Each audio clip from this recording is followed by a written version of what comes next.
প্রথম কথা হচ্ছে আমাদের গণতন্ত্র ব্যাহত হয়েছে কেন? আমাদের সাংবিধানিক যে প্রতিষ্ঠানগুলো আছে এগুলোর নিয়োগটা কেমন হবে? আগের মতো থাকবে না আমরা পরিবর্তন করব?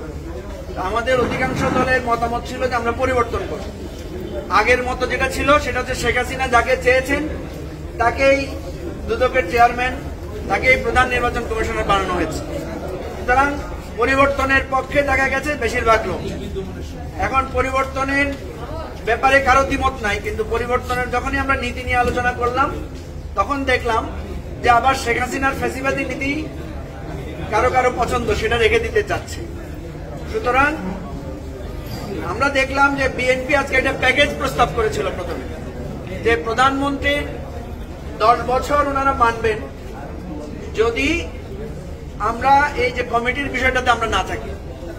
আমরা উল্টা প্রস্তাব দিয়েছিলাম যে আপনারা আমাদের কমিটির এই প্রস্তাবটাকে সমর্থন দেন, যেহেতু অধিকাংশ দল এটা সাপোর্ট করেছে, প্রয়োজনে আমরা প্রধানমন্ত্রীর মেয়াদের বিষয়ে আমরা বিবেচনা করব।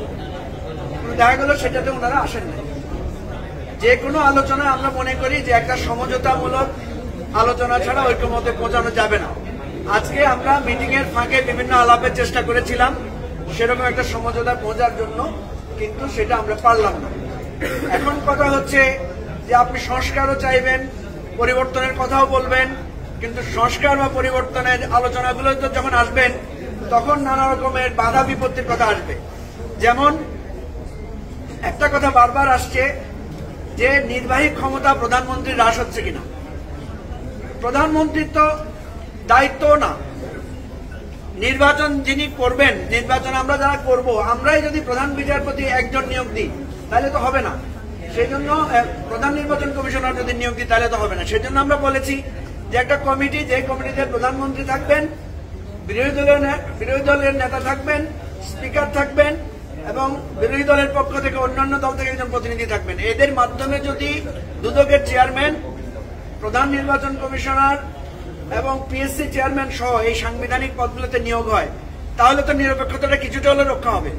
সবচেয়ে বড় কথা হচ্ছে, দেখেন আমাদের দেশের মানুষ বহুদিন দেখে না যে প্রধানমন্ত্রী, বিরোধী দলীয় নেতা, অন্যান্যরা এইভাবে বসে রাষ্ট্রের একটা গুরুত্বপূর্ণ পদায়ন নিয়ে আলোচনা করছেন। এই দৃশ্যটা দেখলেও তো আমরা একটা নতুন টেস্ট পাবো যে আমাদের দেশে গণতন্ত্রের একটা নতুন ধারা চালু হয়েছে।